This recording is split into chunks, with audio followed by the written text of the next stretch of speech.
Well, let's bring in Sir William Patey. He's the former British ambassador to Sudan, Iraq, Saudi Arabia and Afghanistan.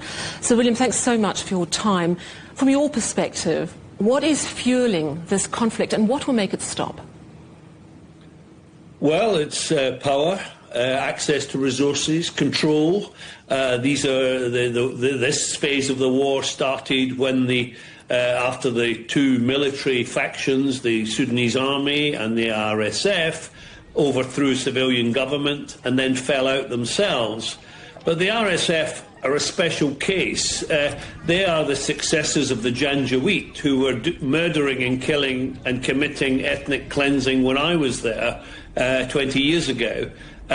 They have a plan to kill as many of the particular tribes, the Zagawa, the Fur and the Masalit, and they're continuing their murderous campaign right now and control large swathes of Western Sudan.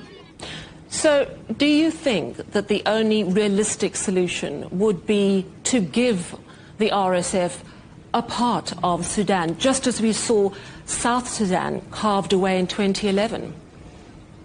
Well, in South Sudan, you had the prospect of a government that had fought for its independence and that had the support of the people. It's not turned out particularly well for South Sudan, but that was a different situation.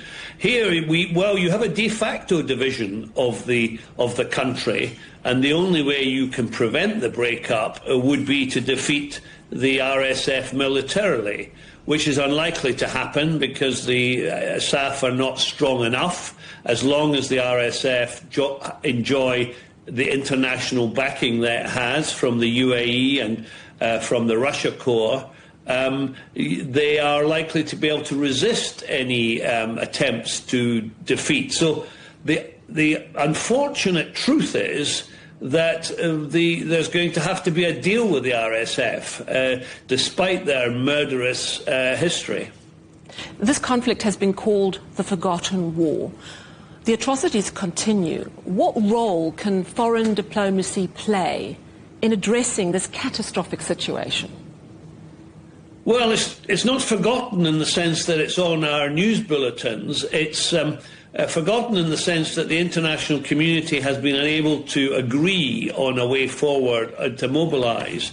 There is a group of countries named the Quad, which is the United States, Egypt, Saudi Arabia and the UAE, who are engaged in active diplomacy to try and bring about ceasefire, humanitarian access.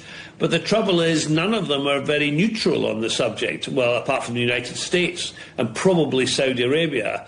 Egypt backs the Sudanese armed forces, and the UAE, despite its denials, backs the RSF. So you've got engaged parties involved in the international group that is trying to make the peace. And the UN, on so many issues, is ineffectual because of the inability of the P5 or the Security Council to agree on almost anything. Thank you so much for your time. Much appreciated, Sir William Patey, former British ambassador to Sudan, Iraq, Saudi Arabia and Afghanistan.